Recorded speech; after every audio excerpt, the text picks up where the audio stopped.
డబ్బు, అనారోగ్యం, ఉద్యోగం, వ్యాపారం అప్పులతో బాధపడుతున్నారా? వెంటనే జేకేఆర్ గురువు గారికి కాల్ చేసి ఈ వెబినార్ లో జాయిన్ అవ్వండి.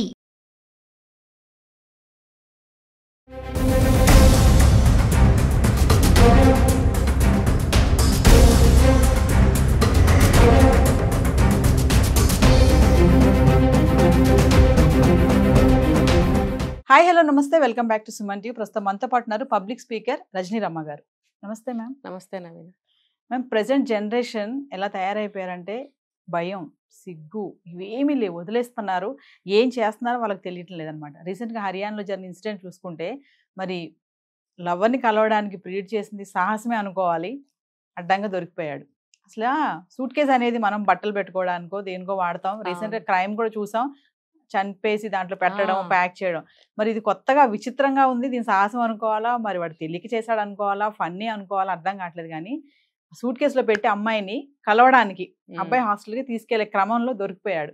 ఏంటి అసలు యూత్ ఎలా తయారవుతుంది? దీన్ని ఫన్నీగా చెప్పాలా, మరి వాళ్ళకి సీరియస్ గా తీసుకోవాలా అంటే ఒక్కసారి దీని గురించి మాట్లాడు. అజ్ఞానం. పిల్లి కళ్ళు మూసుకుని పాలు తాగుతూ నన్ను ఎవరు చూడట్లేదు అనుకుందంట.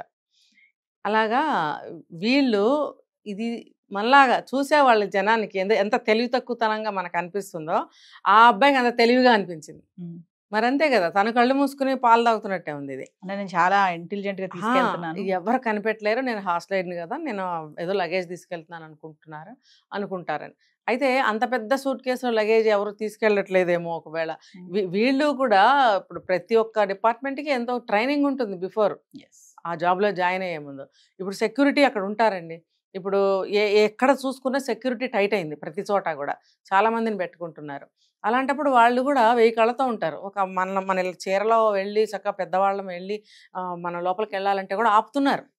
అమ్మో ఎవరో ఎందులో ఏం మోసం ఉందో ప్రతి ఒక్కళ్ళని ఆపుతున్నారు. ఎటువంటి మనిషి అయినా మనం ఎటువంటి వెహికల్లో వెళ్ళినా సరే ఖచ్చితంగా అక్కడ ఎంట్రీ చేయాల్సిందే, అవతల వాళ్ళు యాక్సెప్ట్ చేస్తేనే మనం లోపలికి పంపిస్తున్నారే. మరి ఒక కాలేజ్ హాస్టల్ అన్నప్పుడు ఎంత టైట్గా ఉంటుంది సెక్యూరిటీ. అసలే ఈ రోజుల్లో ఎన్నో జరుగుతున్నాయి హాస్టల్స్లో, అమ్మాయిలకైనా అబ్బాయిలకైనా.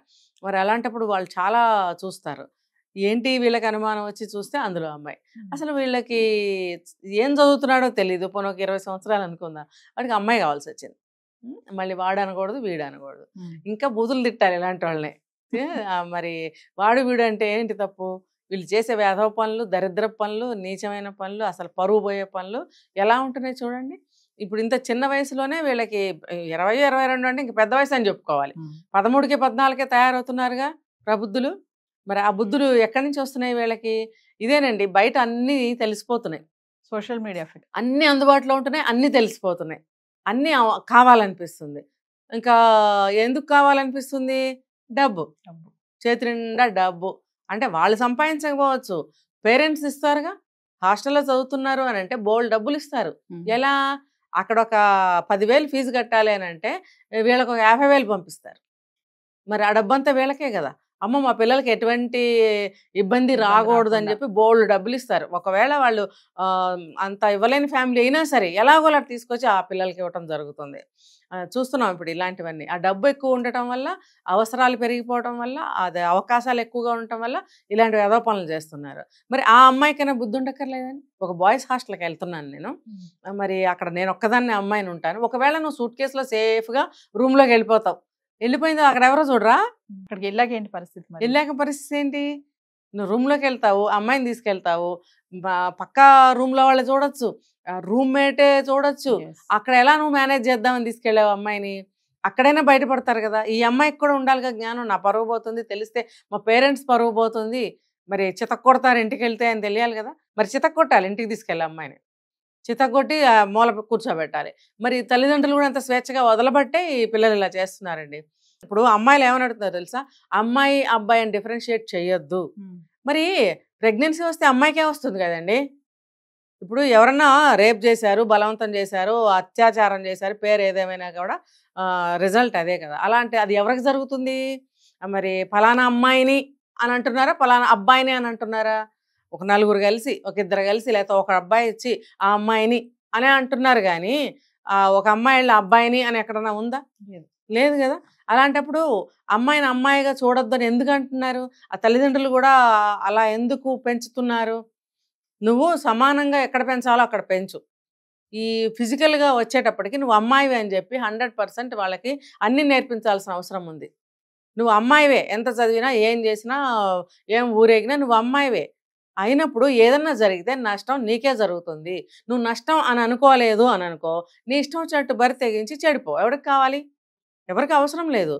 కావాలంటే మీ అమ్మ నాన్న ఏడుస్తారు, పక్కింటి వాళ్ళు కానీ నీ చుట్టాలు కానీ ఎవరైనా ఏడుస్తారు, ఎవరే ఆడవారు ఇంక సంకలు కొట్టుకుని ఆనందంగా సంతోషపడతారు. అబ్బా ఫలానా వాళ్ళకి ఇంత నష్టం జరిగిందంటే ఆనందం కదా సొసైటీలో, వాళ్ళు ఆనందిస్తారు కానీ ఎవరు బాధపడరు.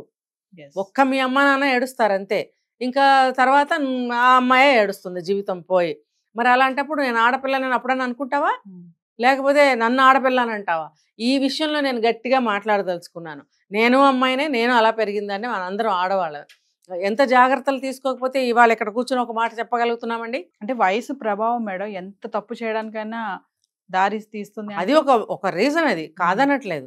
అయితే మాత్రం దానికి ఒక సమయము, ఒక వయస్సు ఉంటుంది, దానికి ఒక ఏమంటారంటే గుర్తింపు. ఏంటి? పెళ్ళి చేస్తారు ఒక మంచి అబ్బాయిని చూసి. ఆ అబ్బాయితో నీకు ఎటువంటి విషయాలైనా చూసుకో, అంతేగాని నీకు నాకు అన్నీ తెలుసు, నాకు ఇది అవసరం పడిందని చెప్పి ఎవరితో పడితే వాళ్ళతో వెళ్ళిపోతావా నువ్వు? అలా వెళ్ళిపోతే విలువేంటి? ఇంకా నువ్వు తల్లిదండ్రుల దగ్గర ఎందుకు ఉండాలి? వాళ్ళు నిన్ను ఎందుకు సెక్యూర్ చేయాలి? వాళ్ళు నీకు ఎందుకు ఫీజులు కట్టి మంచి చదువులు చదివించాలి? నిన్ను ఇంట్లో 25 ఏళ్ళు 30 ఏళ్ళు 20 ఏళ్ళు ఎందుకు పెట్టుకోవాలి? నీకు ఎప్పుడైతే ఆ ఫీలింగ్స్ వస్తున్నాయో, నీకు అన్నీ అవసరం అనిపిస్తుందో అప్పుడే నువ్వు ఇంట్లోంచి వెళ్ళిపో. తల్లిదండ్రులకు కూడా నేను చెప్పేది పంపించేయండి. ఇప్పుడు ఈ వర్షిని ఎంత చెప్పినా వినకుండా వెళ్ళిపోయింది కదా విజయవాడ అమ్మాయి. వాళ్ళు ఎంత మొత్తుకుంటున్నారు, వాళ్ళు ఎంత అరిచి గీబెట్టి మొత్తుకున్నా ఆ పిల్ల చేయవలసిందే చేసింది, వెళ్ళాల్సింది వెళ్ళిపోయింది. మళ్ళీ ఆ పిల్లకి ఎక్కడో పెద్ద దెబ్బ తగిలి బుద్ధొచ్చి జ్ఞాననేత్రం తెరుచుకుంటే మళ్ళీ ఏమన్నా పుట్టింటికి వస్తుందేమో. వస్తే మాత్రం ఒక వస్తువు బాగా పాడైపోయింది అనుకోండి, దాన్ని ఏ రకంగా బాగు చేయాలి? ఆ అమ్మాయికి పెళ్ళి అవుతుందా రేపొద్దున? వీళ్ళు పెళ్లి చేయాలని అనుకుంటారు, ఎవరు చేసుకోవడానికి ముందుకు వస్తారు? ఈ విషయం అమ్మాయికి తెలుసా? బుద్ధి ఉందా? అలాగే ఇప్పుడు ఈ సూట్ కేసులో వెళ్ళిన అమ్మాయి కూడా ఇప్పుడు దాదాపు ఒకటే ఇది. ఒక అమ్మాయి అలా వచ్చేసింది, ఇప్పుడు మొత్తం అందరికి తెలిసిపోయింది, వైరల్ అయిపోయింది. ఆ సూట్ కేసులో మనిషిని కూడా మనం చూసాము. ఇప్పుడు తల్లిదండ్రులు అసలు మొహం ఎక్కడ చాటు పెట్టుకోవాలి చెప్పండి? వాళ్ళ పరువు తీయటానికే పుడుతున్నారా వీళ్ళు? అంటే భయం అనేది ఉండట్లేదు అంటారా మేడం? భయం అంటే ఏంటో తెలీదు. దానికి రీజన్ కూడా తల్లిదండ్రులే.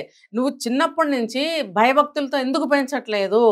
భయభక్తులు కొట్టి తిట్టి వాతలు పెట్టి పెంచమని నేను చెప్పట్లేదు. భయం ఎందుకు పెట్టట్లేదు పిల్లలకి? ఇప్పుడు దీనివల్ల ఇది చెడు జరుగుతుంది, దీనివల్ల ఇది మంచి జరుగుతుంది అనే విచక్షణ ఎందుకు నేర్పట్లేదు? భయాన్ని ఎందుకు కలిగించట్లేదు వాళ్ళల్లో? అది తల్లిదండ్రులదే తప్పు. ఏంటంటే మా అమ్మాయి అందరిలాగా కాదు, మేము సమానంగా పెంచాం అమ్మాయిని అబ్బాయిని అంటే, ఇదిగోండి సమానంగా వెళ్ళింది. ఇప్పుడు తల్లిదండ్రులు కూడా ఈ రోజు నుంచి అమ్మాయిని అమ్మాయిలాగా పెంచండి, అబ్బాయిని అబ్బాయిలాగా పెంచండి. ఎందుకంటే మీ అమ్మాయికి ఏదైనా అయితే, ఏదైనా ప్రెగ్నెన్సీ వచ్చినా లేకపోతే శీలం చెడిపోయినా నలుగురిలో అల్లరిపడినా మీ అమ్మాయి చెడ్డ పేరు మీకే వస్తుంది. అది అలా అంటున్నారేంటి మేడం? మరి అమ్మాయి అన్నిట్లో అబ్బాయి కంటే ముందుగా దూసుకుని వెళ్ళిపోతుంది రంగాల్లో అని అంటున్నారు కదా. వెళ్ళమనండి. సమానంగా ఎలా పెంచమని, కొంచెం అమ్మాయి ఎక్కువే కదా. అలా కాదు, వెళ్ళమనండి. నేనేం చెప్తున్నాను, వెళ్ళమనండి. కానీ అమ్మాయి అంటే ఏంటి? ఫిజికల్గా అమ్మాయి వేరు, ఫిజికల్గా అబ్బాయి వేరు. అలాంటప్పుడు అబ్బాయిని అబ్బాయిగా పెంచండి. ఎలా? నువ్వు జాగ్రత్తగా ఉండాలి కొడుక, నువ్వు పెళ్ళయ్యే వరకు భార్యతో తప్ప నువ్వెవరితో సెక్సువల్గా మీట్ అవ్వకూడదు, దానివల్ల నష్టాలు లాభాలు అన్నీ అబ్బాయికి చెప్పి తీరాల్సిందే, అలాగే అమ్మాయికి కూడా చెప్పి తీరాల్సిందే. అలా అమ్మాయిని అమ్మాయిలాగా పెంచండి, అబ్బాయిని అబ్బాయిలాగా పెంచండి. మిగతా అన్ని విషయాల్లో సమానంగా పెంచండి. ఉద్యోగాలేంటి, పరుగు పందాలేంటి, చదువులేంటి, డిబేట్లేంటి, అసలు ఏ టు జెడ్ సమానంగా పెంచండి. కానీ వాల్యూస్, ఈ స్త్రీ అనే వాల్యూ ఏంటి, పురుషుడు అనే వాల్యూ ఏంటి, అసలు పురుషుడు అంటే ఏంటి, స్త్రీ అంటే ఏంటి తెలపండి వాళ్ళకి. తెలుపుతున్నారా ఎక్కడన్నా? లేదు. ఇంకా వీలైతే కూతురుతో సమానంగా అమ్మాయి వేసుకుంటుంది డ్రెస్సు, కొడుకుతో సమానంగా తండ్రి వేసుకున్నా వాళ్ళిద్దరు ప్యాంట్ షర్ట్లో వేసుకుంటారు. ఈ అమ్మ కూతుళ్ళు ఏం వేసుకుంటున్నారు? అంటే నేను ఆ టైంలో ఇట్లా లేను, నా లైఫ్ ఇలా లేదు, ఇప్పుడు నీ లైఫ్ బాగుండాలి అని చెప్పేసి అట్లా చేస్తారు. అదే కదా. ఇప్పుడు ఆ రోజులు బాగున్నాయండి, పోనీ ఇప్పుడు బాగోలేదు కదా. బాగోనప్పుడు మీరు అభిప్రాయం నుంచి బయటకు రావాలి కదా. ఏదో బాడీ కంఫర్ట్ కోసం హెల్త్ బాగోకపోతేనో అలాంటప్పుడు అప్పుడు శారీలు వేసుకుని క్యారీ చేయలేకపోతున్నారు చాలామంది. అటువంటి కండిషన్స్లో డ్రెస్సులు ప్రిఫర్ చేయొచ్చు, నైటీలు ప్రిఫర్ చేయొచ్చు, తప్పేమీ లేదు. కానీ భావాలను ఎలా మీరు మార్చేస్తారు? ఆ భావాలు మార్చడం వల్ల కదా ఆడపిల్లలందరూ ఇట్లా ఆగమైపోయారు. ఇంత నిక్కరండి, నిన్న రాత్రే నేను చూసింది. అసలు 5 అంగుళాలు కూడా లేదు, అది పైనేమో ఇంత వేసుకుంది. అది రాత్రి 9ంటికి మా బండి మీద ఒక అబ్బాయి వెనకాల వెళ్తుంటే మరి ఏమని మనం అనుకోవాలి, ఏమని ఇంకొకరికి చెప్పాలి? మరి ఆ టైంలో ఆ అమ్మాయి అలా వచ్చిందో, వాళ్ళ అన్నయ్యతో వచ్చిందో, వాళ్ళ డాడీతో వచ్చిందో మనకు అనవసరం. ఆ టైంలో తండ్రైనా తల్లైనా ఆ పిల్లని ఆ డ్రెస్లో ఎందుకు తీసుకెళ్లాలని నేను అడుగుతున్నాను. అంటే ఏదేమైనా తల్లిదండ్రులు తప్పు అంటారు.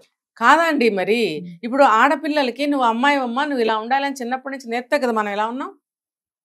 మరి వాళ్ళకి నేర్పితే వాళ్ళు ఉండరా? నువ్వు అన్నిట్లో సమానంగా ఉండు. బాగా కబడ్డీ ఆడు, రన్నింగ్ రేస్ చెయ్యి, ఫైటింగ్ చెయ్యి, కరాటే చెయ్యి, ఇంకొకటి చెయ్యి, ఇంకోటి చెయ్యి. మగాడిని కొట్టడంలో పడగొట్టు కిందకి. నీ దెబ్బలకి కింద పడిపోవాలి. నువ్వు మగాడిని దాటి ముందుకెళ్ళు. నేను 100% నేను సపోర్ట్ ఇస్తా అమ్మాయిలకి ఈ విషయంలో. కానీ ప్రెగ్నెన్సీ వచ్చేది ఆడపిల్లలకా మగపిల్లలకా మీరు చెప్పండి.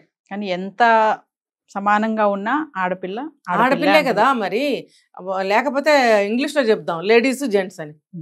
ఆడపిల్ల అంటే అమ్మో ఇంత పొడుగున వస్తుంది, నన్ను ఆడపిల్ల అంటావా, మా ఇంట్లో నన్ను అలా పెంచలేదని అంటున్న అమ్మాయిలు ఉన్నారు. అది ఎవరిది మీకు అర్థమైంది? ఇప్పుడు నన్ను అలా పెంచలేదంటే తల్లిదండ్రులే కదా. వాళ్ళు కూడా వాళ్ళ తల్లిదండ్రులు అంటున్నట్టేగా. మా ఇంట్లో మా తల్లిదండ్రులు అలా పెంచలేదు అని అంటే ఆ అమ్మాయి కూడా వాళ్ళ తల్లిదండ్రులని ఇండైరెక్ట్గా బ్లేమ్ చేసినట్టే కదా. లేదా గొప్పగా ఫీల్ అయ్యి చెప్తుందా? ఎలా అయినా తీసుకోనివ్వండి, రీజన్ వాళ్ళ తల్లిదండ్రులు ఏం చెప్తున్నారుగా. మరి అలాంటప్పుడు తల్లిదండ్రులు తెలుసుకోవాలి, మా వల్లే మా పిల్లలు బయట పాడైపోయే ఛాన్సెస్ ఉన్నాయి, అవకాశాలు ఉన్నాయి, మనం జాగ్రత్తగా పెట్టుకోవాలి అనేది ముందు తల్లిదండ్రులు తెలుసుకోవాలి.